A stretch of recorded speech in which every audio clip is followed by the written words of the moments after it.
Hi everyone, my name is Floris Boogaard, Professor Floris Boogaard from the Hanse Applied University in Groningen. And I'm very happy to see you or speak to you at this international conference of coastal and delta areas.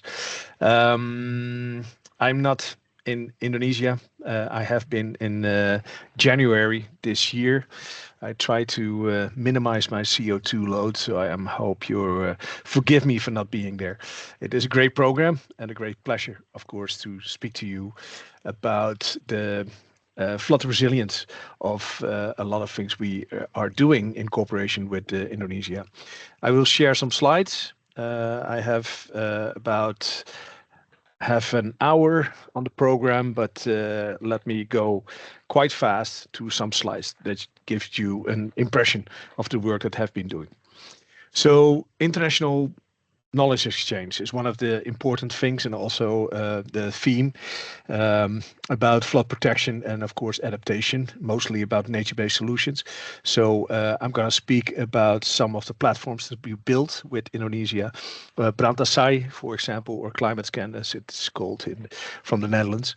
So I'm just going to give you a short introduction. I think it's nice to see some of the solutions that are answers to the challenges that we both have, and also platform tools, some examples that you could use in your practice. But maybe first, who is Floris Boogaard? So I work at Deltares, which is a research institute in the Netherlands. Do a lot of work for the government, also Asian Development Bank, World Bank. We do a lot of research around the world on flood protection and related topics. So, this is the Netherlands. I'm also a professor in Groningen, which is in the northeast. And if the dikes would break, because you probably know that we live below sea level partly, I would be out of jobs. Of course, we have floating buildings. As you can see here, this is the head office of the Global Center of Adaptation, also doing a lot of work in Indonesia.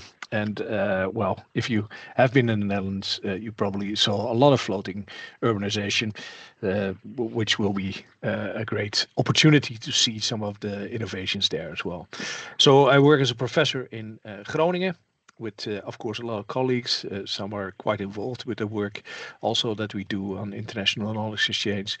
A lot of international projects. This is Deltares, so it's about drought, floods, but also heat stress or new energy forms. So there's a large amount of topics that we can deal with and do, of course. So and maybe Floris Boogaard, I'm sometimes called a flood fighter, as you can see here. I flood streets, I flood bioswales, just to see how they work and how we can optimize them. And maybe you've seen me and, of course, my friends before on winter sessions. These are some of the projects we do, living labs, partnerships. So I'm just going to brush through. Have been coming to Indonesia for about 15 years now. We had a lot of visits with our friends from Inusela and other partners, of course, as well. Several Studium Generale, of course, drinking coffee or other things with a lot of friends. It's always great to see the happy, smiling faces. So in the beginning of this year, we were invited, as you can see, with this. It was a great day with Henny. Not gonna tell too much, but it was really nice to be a visiting professor with our friends from Denmark. One of them is also speaking, and of course, you have a great program, and it's really important for us to see and meet the people and see how we can help out, how we can work together. We had some field trips, just to give you some pictures of this as well, also to the mangroves and some of the villages that we wanted to see. I have a great book here as well that I should not forget to show you. And of course, I really like the biodiversity, which is under stress as well. So, well, um, just in short, challenges, we share challenges. There's floodings, there's water quality, there's drought, There's subsidence as well, even higher rates than we have in the Netherlands now. For us, it's quite stabilized because we don't do well a lot groundwater attraction anymore. But of course, a lot of challenges are the same. And that means that the approaches could be the same as well to find solutions. We analyze, and we have an ambition, and then we go to action because you have to know what's going on. You have to see what will be the improvement to set a target in the future. And of course, action should be always needed. And we can learn a lot from action because, well, we've seen some of the sinking cities basically because of subsidence, also sea level rise, sinking cities all around the world. Rotterdam is one of the cities, of course, but 1/3 of the Netherlands, as I showed on a map, is in stress of subsidence, and well, water has to be pumped out, and it will be harder in the coming years because of sea level rise and also the groundwater extraction and peat oxidizing. So floating future, we already saw some examples. Of course, that's not the Netherlands. You see here the floating library in Semarang, and also floating restaurants. So these are some of the solutions that I want to talk about actually in this short lecture, so to say. So we have problems, but we also have a lot of solutions. And lately, mostly we want to fill that in with nature-based solutions. So that will be the mangroves or the constructed wetlands, or well, there are many that we can brush upon. And I think really important is also, of course, here is Semarang, Surabaya on the list in climate cafes that coming from a university, it's really about capacity building and raising awareness. We have to build some great people that work on climate adaptation because it is the biggest challenge that we have. And it's not that we don't have solutions. I mean, this is a map, climatescan.org. It has over 20,000 projects that we worked on together from the climate cafes. So there's a lot that we can see and exchange knowledge about because a lot of solutions we just don't know. So I'm just going to talk a bit about the challenges, which I actually had. Then it's about the strategy and the solutions. I want you to show where are the examples. So that will be ClimateScan, for example, but also Brandasai. Well, it's the website in Bahasa to reach all people. So that has to do with inclusiveness. So challenges, drought, floodings, heat stress, but also waste, for example, and also not only in coastal areas, coastal cities. We don't want to have a green line and a fine gray line, so gray infrastructure and green infrastructure. We really want to implement large scale, but also small scale urban nature-based solutions. And that could be green roofs, as you see here, or tree planting, so that's reforestation, slope stabilization, bioswales or biofiltration could also be rain gardens. So there are a lot of implementations that you could do.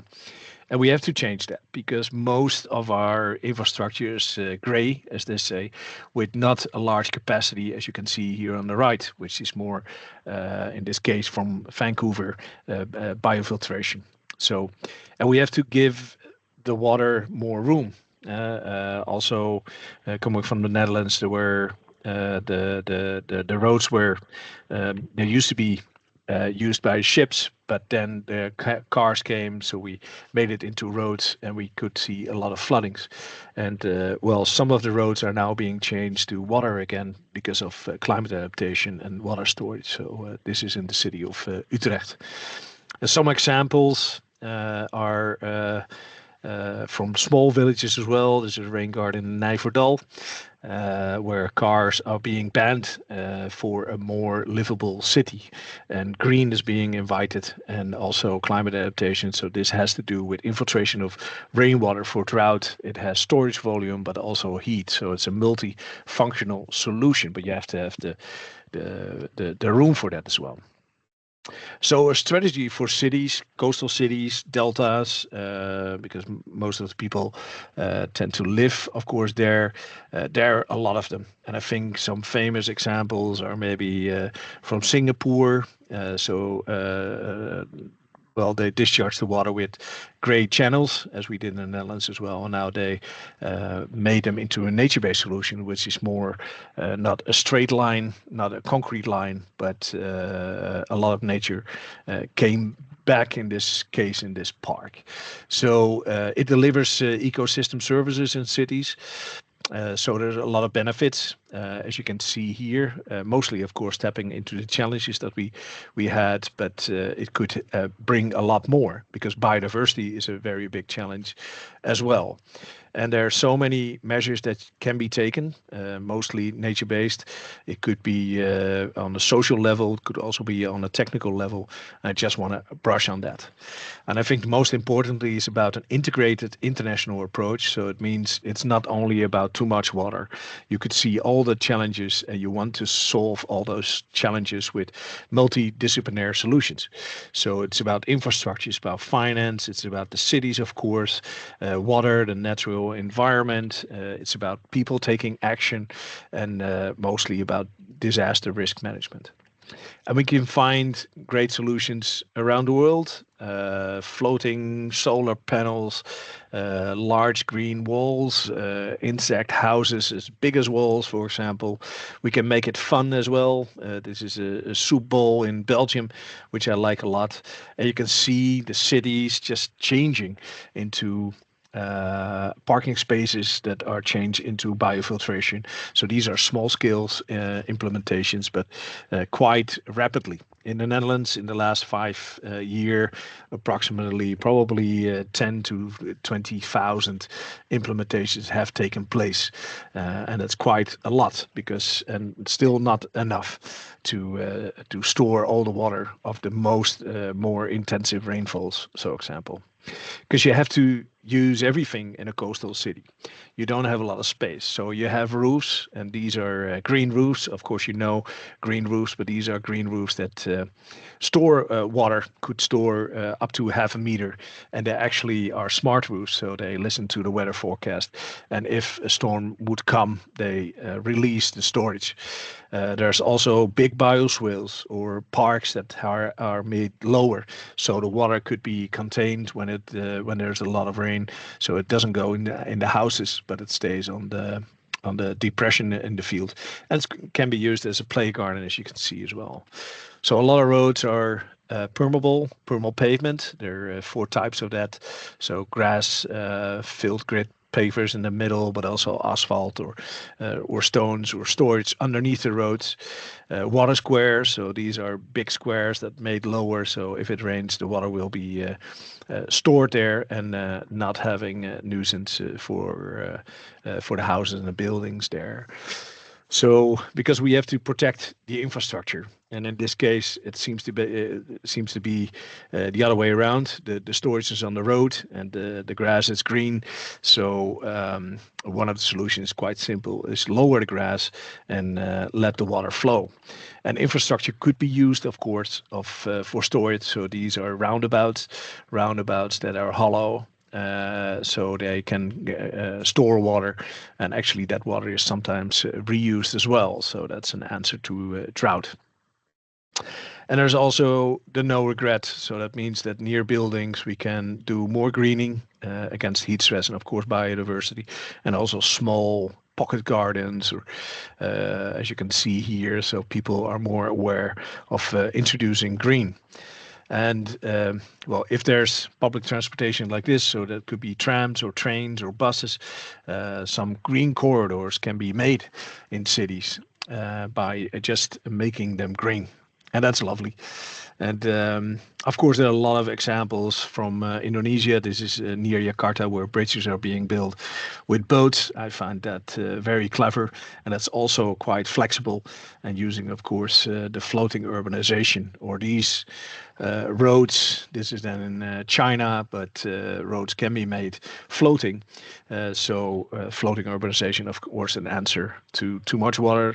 The infrastructure goes up or it goes down because of drought. And we have to use that water. We have to infiltrate that water as well. So one of the examples, biopori, I took home. I think it's quite clever as well because it's a solution to infiltrate the water to deeper layers, because of the extraction for drinking water, there's a lot of minimizing or declining groundwater levels, and that's actually what's causing, well, it's part of causing the subsidence, which is well, makes even cities disappear. So with a higher sea level water rate. And I applaud, of course, the rain gardens in Jakarta and in Indonesia. A lot of water is being stored in parks, and also the infrastructure. So what you can see is made green, and of course that's a great solution for the biodiversity as well, and heat stress. It cools down. So I think that it looks lovely. Being in a rainforest, for me in the Netherlands, there's not a lot of forests, so it makes me really happy. And well, one of the things that I found quite shocking in this book is there an example of is permanent flooding. It's there used to be a lot of mangroves. The ground was very higher. The sea level was a bit lower, but seeing the houses um, in these areas being abandoned by a lot of people. Some people that still live there, and it's quite dangerous as well. So it really reminded me of the situation in the Netherlands, which I started with as well. We had a disaster in 1953. Dikes broke. We had to really make kilometers of defenses. One of them is the Afsluitdijk, which actually closed off a part of the water from the sea to protect a longer stretch that was flooded a lot. So it's all part of the Delta Works. Maybe you have heard of it. These are massive infrastructures that when the sea would come, we can close it off. But of course, it's quite a different situation now with climate change. The seawater goes up and the intensive rainfall. So this is near Rotterdam. Rotterdam is one of the cities that the water comes on your head from above as rain. It comes from the sea. It also comes from the rivers. It also actually comes up because parts are below sea level. So that's a worst case scenario, I would say. And there's always the question, are we safe for now? Since 1953, we didn't have big floodings. Of course, because due to rivers and not through the sea. Of course, also rain, so we're not safe. But we did a lot of works to protect ourselves. So, and of course, the nuisance in the city from the high intention rain, that's about implementing solutions in the urban area, and that's where ClimateScan is about, and also Brandassign. So just coming back to that, I think it's quite clever what we've seen. There are some no regret measures, but it's big infrastructure measures. So that would be seawalls, nature-based solutions as mangroves, the flood walls. There are large pumps installed, and then also some smaller, small-scaled solutions. So there will be green walls or shading structures against the heat stress, and also infiltration of rainwater. And floating houses, of course, one of the things. Yeah, you have to decide: are you going to adapt or leave? The same question I just asked for the Netherlands, are we safe now, is the same for Indonesia. Big works are being made, a lot of investments, and of course you need these, otherwise it will be flooded, or even cities would have been washed away. But it's a lot of infrastructure that you also have to maintain. And even in the Netherlands, there are situations that we would say maybe we have to leave, because in 100 years, what is our strategy? Can we even live in those places? Well, at least we don't want to build so close to the coast, maybe, because there is a risk, of course, or we have to build in a different ways. So that could be the floating or elevated houses, or because this is our future. in the Netherlands, also Indonesia, but of course other stretches of the world as well. So there's a long-term problem ahead that we can't deny, and we cannot fix everything. What we do have to do is to give nature benefits. We have to restore nature, and that taps into the coast protection of the mangroves, for example. It was really great to visit that. I was really amazed about the biodiversity as well, which is of course a benefit of nature-based solutions, and it can do a lot for flood protection. Deltares did a lot of work on that, and proving that we can be safe by the help of nature, but it's not one fits all.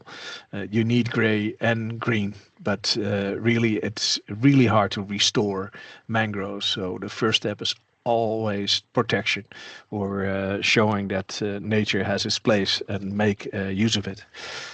I found the solutions. These are floating houses, the greenhouses that you could see. They're quite smart, of course, but also it's culturally dependent if you want to live in the house. There are a lot of people that still live in their own houses because they don't want to move. So that's something to take also into consideration. So there's a combination of floating buildings, also making the flood walls, that also in the Netherlands is being used, and it will be very nice to do research more with other materials. So styrofoam, we saw the blue barrels, of course, maybe bamboo, and make this distinction in the cost of the materials and also the efficiency. And also in the Netherlands, we're having salt-resistant crops.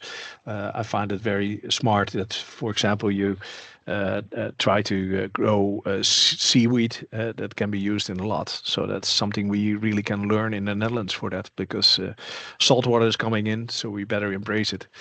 And the shading of green, the heat stress every summer is it's getting more warm, so we really need those facades that you could see here all around, and the green walls. Was quite amazed on how the maintenance climbers came up, and to do the maintenance of that. And of course, there's a minimize of groundwater use, so rainwater harvesting is quite essential.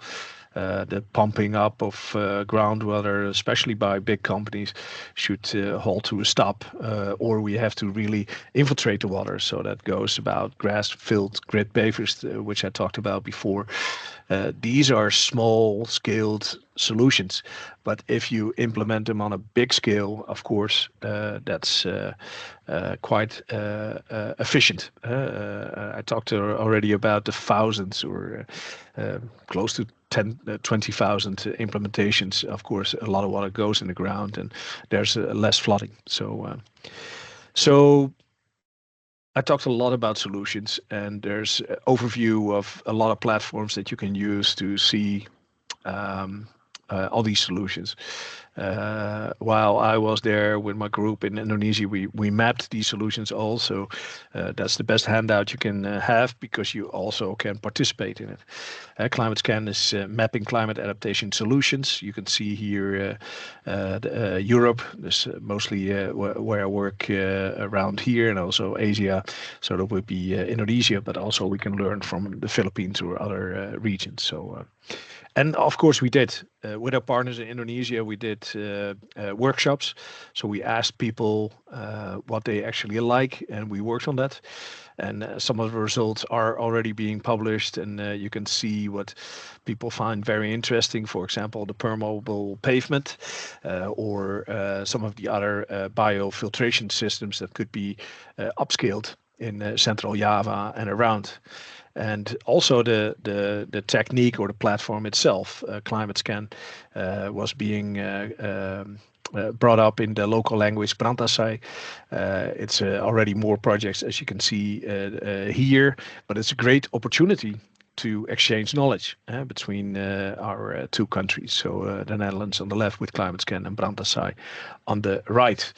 And it's very well, nice as a researcher, of course, to see all those solutions. The floating houses you can see here, the biopori that I talked about, but also the green walls, and there are the swales implemented. And in this case, it's not only about researchers, it's about the public as well, showing what they need, and they can.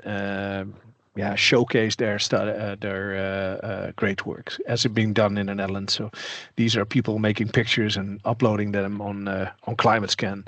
These are some enthusiastic people that have uploaded a lot of projects, and all these projects can be analyzed. And we do research. Again, the story with being a flood fighter, and a flood fighter means that you can implement them, but you also have to make sure that they actually are long-term efficient, that they still keep perform to keep out water nuisance and minimize heat stress and drought, for example. And you can learn also with a platform what are the top views. What do people like? And these are rain gardens. People like it because it's like an extension of their garden. And on the left, you see a hollow gully-free road, which is cheaper than the gray infrastructure you put in the ground, and it has a large capacity for rainwater events. And that's, well, it's cheap and effective. That's what people like. And of course, you can see communication and trends. So this is the future maybe for Brandasai, uploading a lot of projects and then see what people view the most on social media or other means, and that gives some value to us. So meeting private and public partners, but also researchers, what is going on and what do people like? Because you shouldn't implement nature-based solutions that have not agreed by the general public, because basically it's their space as well. So well, the climate cafes give a lot of information, which I talked about. It's really education in the field, so that makes it nice. And it also gave a lot of data. So we did climate cafes about floating houses already, I think 12 years ago. And then, yeah, coming around, water quality was, of course, one of the themes, and we could show a lot of solutions. And all those solutions, this is every day a new solution. Actually, there's so many solutions coming to the platform ClimateScan that we have to do 3 solutions a day uploads. You can see the QR code for that as well. And then you get every day you get well, new solutions or inspiration that you could use. And of course, lots of the work is in on Java, but this is from Ambon. Some videos. Let me play a part so you can see also how this is being viewed. This is about the reuse of plastic into products that has been sold. So that's quite nice example. So I'm not going to show the whole video, of course, because I have to round up, I see. And of course, a lot of examples from Brandasai that is closely related to waste management and also the water quality. So, and well, with the QR code that I just showed, it's about constructed wetlands. So that's really nature-based solutions, but also river cleanups. So a lot of videos are there. You can have a search and search on waste booms or other aquaponics. Quite interesting as well to implement that. So green walls, urban farming. Some are more on the heat stress, so pergola or unpaved parking spaces can be very nice. So, well, circular economy. So a lot of examples. I'm not going to talk too much about it, but I think showing some of the waste management, waste booms, for example, you can waste traps. If you look for that, you can see multiple locations. Also, new products that you can make from waste, which might be quite nice. You can make houses of it, or it's of course also material, but it should not be in the environment, and it could help because some of the nature-based solutions are circular. So, well, problems and solutions. I think now you know where to look for them. The Brandasai is one. It's good to make a comparison. So on top it's the ClimateScan. Down you see Brandasai. You can find all the floating houses and other solutions that I showed. You can also go to other places. So these are Bosco verticale is Italian for vertical forest that you can find in a lot of places. Floating villages you can find, green roofs, of course. Well, there's so many great solutions that people like or implemented with partners. You can go to Suriname. This is Paramaribo, which is starting with nature-based solutions. So a lot of locations they starting to implement, and it's very nice that they share these examples so you can learn from it. Flood-proofing houses in some ways. These are just houses. Sometimes it's real buildings. This is Hamburg in Germany. They close off a whole district, and then just the flood comes in. I'm not sure if that's relevant for Java. It's quite expensive, but it's of course a way that they just have rivers just flowing through the city. They just close it off, and when the water goes down, they open the shops again. It's quite amazing to see that. And well, this is New Orleans, learning from disaster, elevated houses. They had some major floods. Also, the hill on the right. It's well, if the dike would break, it's only a couple of meters, so people can actually flee to the hill and stay dry. So these examples are being viewed a lot on ClimateScan. As I mentioned, there's almost a world coverage of people using it, exchanging knowledge, and it's not a female or a male thing. It's not an old man thing or a young thing. You can see that's quite distributed, so that's really nice. And of course, also implementing Brandasai with the partners had made it even more impact. As you can see here, a lot of people are using it, so and that makes it nice. And of course, there are a lot of challenges with online platforms. You have to keep the action, and it should be relevant. And some things we did as T-shirts gave away if people would upload 10 more solutions. Social media is very important, of course, in sharing.